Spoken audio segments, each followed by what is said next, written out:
The Off-Grid Prep Family Podcast.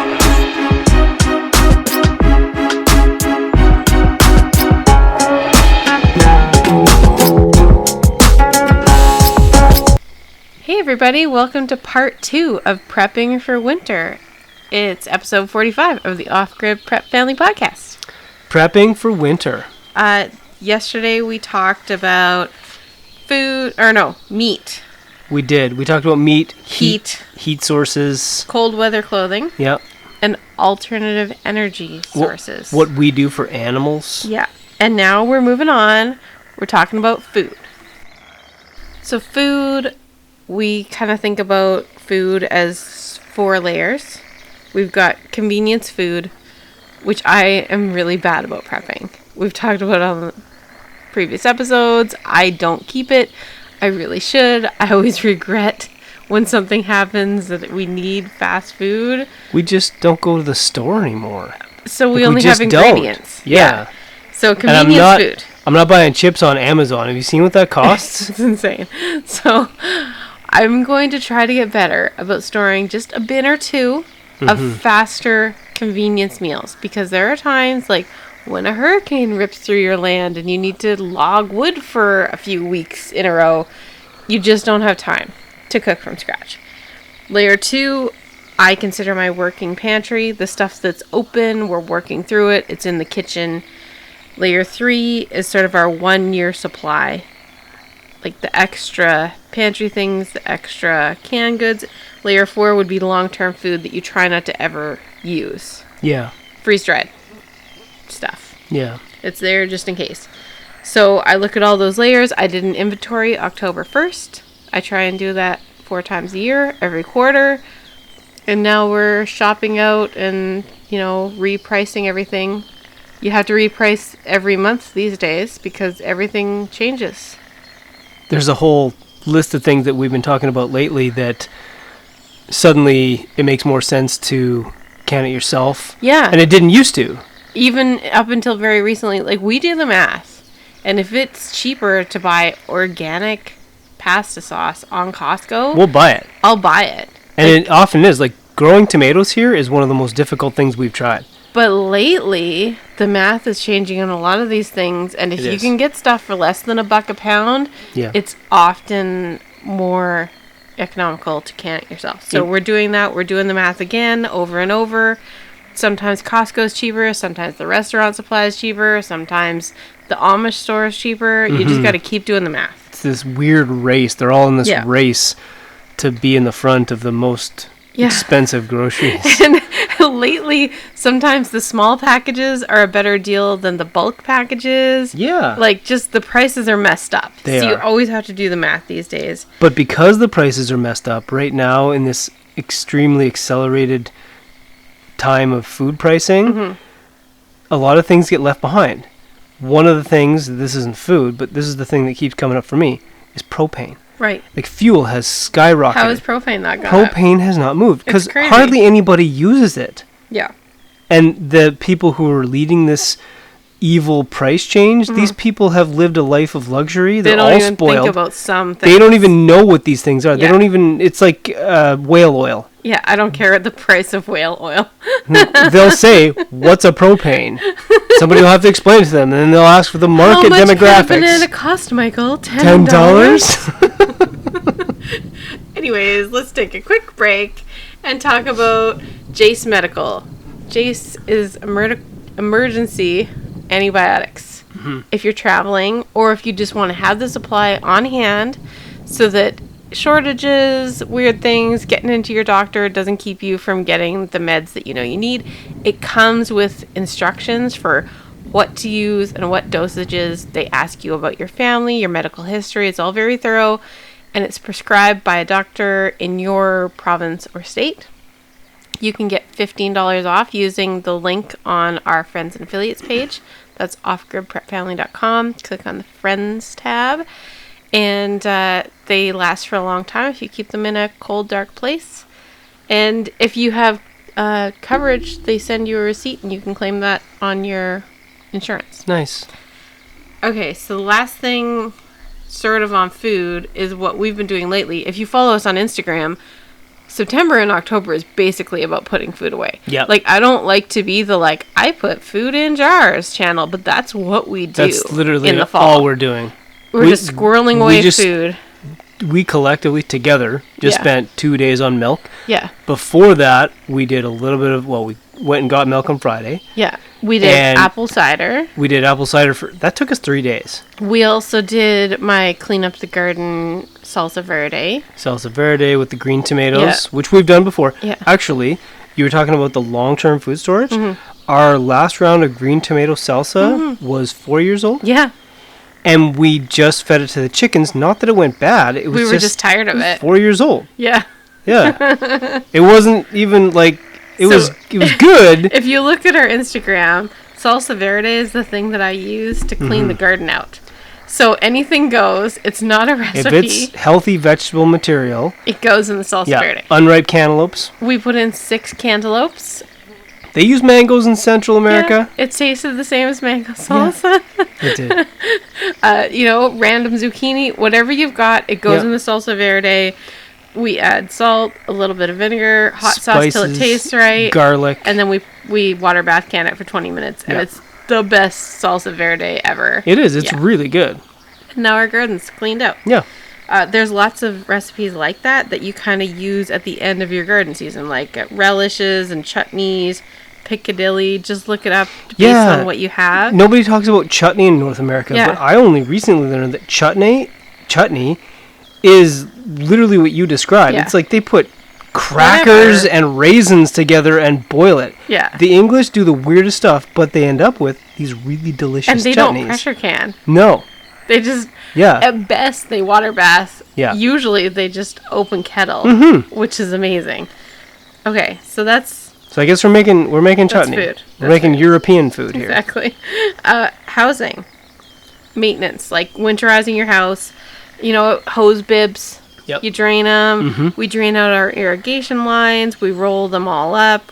We roll up our landscape fabric in our garden. You don't have to, but it makes it last longer.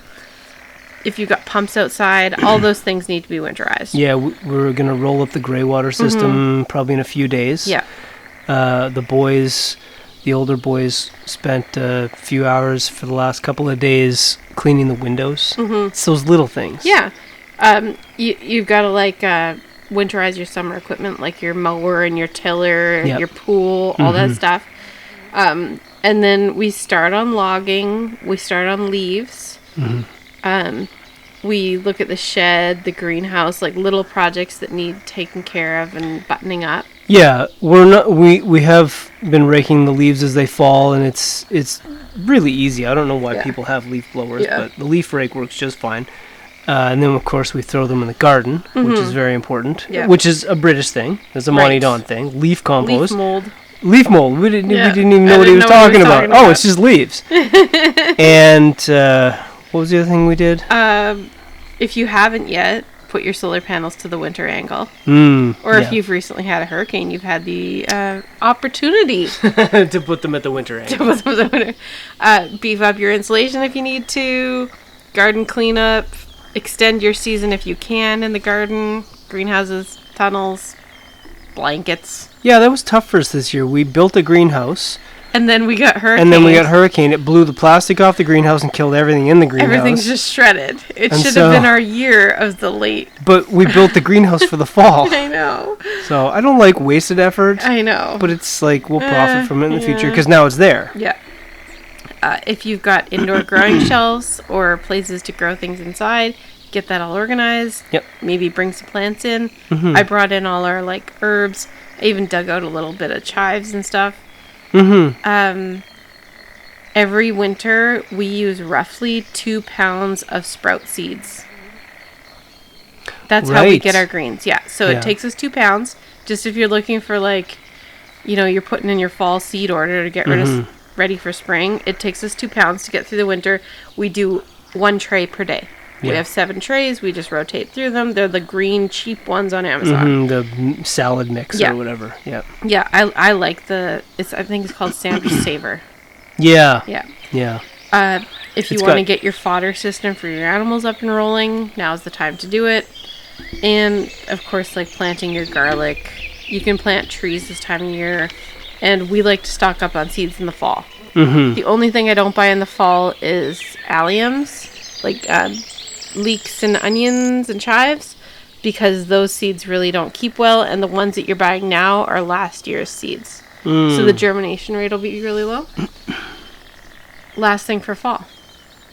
Just all those weird winter projects that you're going to do. Mm-hmm. Order the equipment now. Because you know how long it's been taking lately to get those things? Just do it now, right? Yeah. So if you're like thinking about improving your skills or doing home improvement stuff, if you're going to inventory, if you're going to organize your preps or your pantry, if you want to learn how to like knit, or if you want some books to read or homeschool stuff to do that now. Mm-hmm. And then in the winter you can just sit back and relax and do your little side hustle or read a book or knit a sweater or whatever it is that you want to do in the winter. One of the things that I did this week was work on the wood stove. Mm-hmm. I don't know what you can do in your wood stove. It depends on where you live. Mm-hmm. But the one thing you have to really focus on is redoing the fire bricks inside. Yep. And so I put a lot of time into the wood stove today and cleaned the chimney out. And we've got a pretty old wood stove. It's a great wood stove. Mm-hmm. Not our kitchen one. Like, our kitchen's incredible. Yeah. But the one we inherited when we bought this land. It's like... inherited from the trees. We bought an extensive wood stove and it came with free land. Yeah, there you go.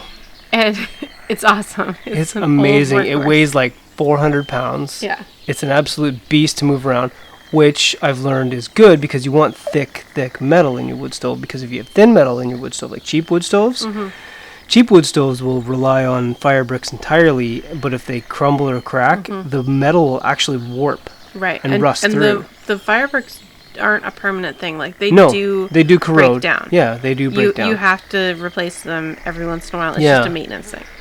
I've learned a lot about chimneys and how chimneys work just from practice, and it was really complicated at first, but now it's like all the different things about you want a single wall chimney in your house because the single wall chimney emits all the heat, but to keep up with codes, you have to have a certain amount of chimney heat to keep all the creosote from building up. Yeah, it's a whole So you thing. really do, this is the time of year that you want to really focus on what kind of wood stove you have. You want to pay attention to how it actually performs versus what people have told you. Right. Learn your wood stove because they're amazing. Wood stoves are an absolute But they're almost miracle. like a living thing. You have to They really are. get used to it, know how it works, know what it likes. Yeah. Some things The need kind of wood, how to burn. Yeah. Yeah. And so that's, I guess I just bring that up because a lot of people go through some frustration this time of year when it comes to dealing with their wood stove. And, you know, you hear so much. It's like, you know what it's like? It's like taking your car to the mechanic. And then he tells you all the things that are wrong with it. But they're not actually wrong with it because he's just trying to make a lot of money. And it's funny, I never thought I'd be a person to talk about cliches like that, but it's a cliche. We for have a been reason. to a few mechanics lately, like a lot of mechanics for different things, and they all seem to just be... They just see you walk in and they see dollar signs? It's ridiculous. And this, you know what, this is a fall prep thing too, is your car. I took a car to the mechanic to get it inspected, and he said that I failed the inspection because my rear window wiper blade was worn out. Right. And that there was some rust on my brake lines, and that he was certain they were going to blow, and if he took it out and, quote, stomped on it, they'd blow. Number one, please don't stomp on my brake lines. Please don't stomp on my brake lines. Are you crazy? Number two, I fired up the rear wiper blade, and there was nothing wrong with it. So it's like... There was nothing wrong with any of it. It's fine. The car's fine. Yeah. Anyway. He didn't want the $30 bill. He wanted the $3,000 bill. Yeah. Like, just awful. Ugh. But this is the same thing with wood stoves and fireplaces. These people are fanatical in the worst way. Not in a way that makes it, this is how you work it to heat your house. This is how it's most efficient. Yeah. This is what's safe. No, this is how I can make $1. How can I make the most You need dollars? to know your equipment. Or you will get ripped off. You will absolutely get ripped off. And this is something that I don't know I hate saying that. I do. Because I don't want to be the Mike Holmes. I really that don't piece like. of garbage. I don't Oh, like that genre. No. Of like, it's very easy for any blue collar person to come into any job and be like, "Oh, this is done wrong. Oh, your That guy contractor was an idiot." When you know darn well that those customers said, "Do it for the lowest possible price. I don't care." Yeah. And then they go to Mike Holmes and they complain. Yeah. Anyways. So I that's don't the like other to be side that of things. person, No. but there are some things in life that you have to know what you're talking about or you will get taken for a ride, and wood stoves are one of them. You need to know your own wood I think stove. it might just be a generational shift too. It could be. Yeah. But anyway, nowadays, right now, it seems to us that the quote experts that come into your home are just licking their chops at every chance I they guess get. it's maybe something to do with the cost of living. Everyone has to make a buck now, but they're not going to make it off of me. No. And that's part of prepping. Yeah, you can't be an easy You mark. can't prep if everybody's going to steal everything Yeah. from you. So learn your stuff. Yeah. And everything You're not from... prepping to feed your neighbor, right? You're like prepping to feed your own family. Yeah. So. First Yeah. your own family, and Yeah. then if you can help your neighbor, great. Yeah. But not the other way around. So getting into everything that is to do from a wood stove to your home to everything, you want to make sure you know everything about it and Okay. how it actually works. Speaking of which, Mm. let's talk about knowing about your family and how much food they eat. Yeah. By buying the book 1 Year of Food, available on Amazon for $15.99. What a deal.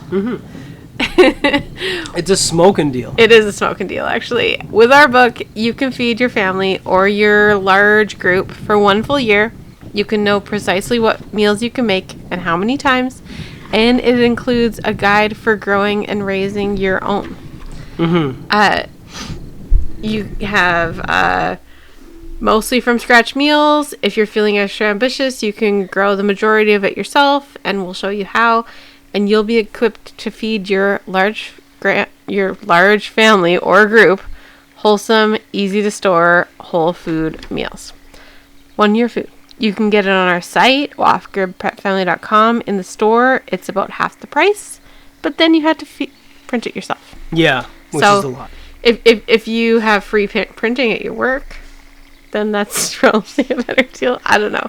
If you have time and free printing at work, then go for it. Otherwise, Amazon. What else are we doing to prepare for winter? Well, I want to talk a little bit more about alternative energy sources. Okay. Because we kind of blew through it. Yeah. It depends on where you live and what kind of fuel you get. When we first moved here 6 years ago, it seemed like everybody... Yeah, 5-6 years ago. 5, 6... Nice. Nice. Sick Mr. reference. and Mrs. Smith reference. Everybody seemed to load up with fuel oil. It was like every time I was at the gas station, there was some guy in his truck, not even like a outback beat up truck. Like people with normal vehicles were loading up tanks of furnace oil. Yeah. Now, I've never heating seen oil, that before. I've never used it. I've worked on furnaces. Yeah. Like I've fixed or repaired furnaces, like the electronic components that used heating oil. But I've never actually used it. And it just seemed like everybody was doing it. And now, 5 or 6 years later, Yeah. I don't ever see people doing it. Rarely. No, the price But is the almost price has tripled. gone way up. Yeah. It almost tripled. Yeah. It was 50 cents a liter. when But we this moved is here. somewhere where there is no natural gas. No. So all these people are switching to electric heat pumps. You know what's funny about that in particular? And this is a getting way off track here, but I was told when we lived in New Brunswick that the reason there's no natural gas, even though there's natural gas ports all over the East Coast, Right. is because of the rock. But here there's no rock. It's a sandbar. So there's no reason We're for there still to on not natural be gas. So I don't know what the deal is, I don't except know. that some particular family that I won't name has the monopoly on heating oil. Right. So anyway, that tripled, and suddenly nobody's, like, I hardly ever see people at the gas station filling up. So that's an interesting thing, which is specific to your area. Yeah. And you'll see these trends too. But it's scary to me that everyone's so reliant upon electricity now The grid is just insane. because it's just getting more and more overloaded. Yeah. Everybody's buying electric cars. They're putting in heat pumps. Yeah. They're getting People are getting central AC who didn't used to have it. They're getting instant pots. Let me talk about heat pumps just briefly. Okay. Because this came from the geothermal era. Right. Which was a huge scam. Yeah. And nobody talks about it anymore because nobody can sell it anymore. Yeah. Heat pumps are a compressor. Uh-huh. A compressor is far and away the worst electrical load you can put on your home and the grid, and certainly a generator. Mm-hmm. It has a huge amount of inrush electrical current. Massive. Mm-hmm. Heat pumps are air conditioners that work both directions. It's an air conditioner. That's all a heat pump is an air conditioner, except they put in what's called a three-way valve, and it runs the fluid the other way. Right. And they use the heat from it from compressing the refrigerant. Okay. So you're air conditioning the outside. Yes. That's literally what you're doing. And climate change. The power on these things is just insane. The biggest problem is in the winter. This happened. That knocked down the grid here on the island. Is all these heat pumps were what they call kicking in. Yeah. When it kicks in, say your heat pump draws like 20 amps. Okay. Like a big heat pump. Yeah. Okay. When it's continuously running, a compressor is a motor that drives the pump.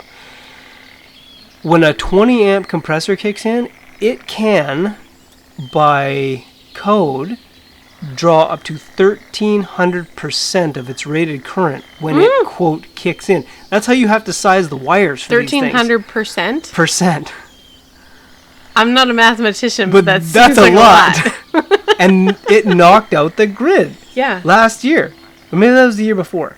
Half the city was down because everybody's heat pumps were kicking in. I think it was last year. Then they also figured out that everybody's heat pump that was facing, or it was mounted in a certain direction, was getting hit by sideways ice because we have a lot of that out here. So you can't have it on the west or the north side of your house now I think it was the west.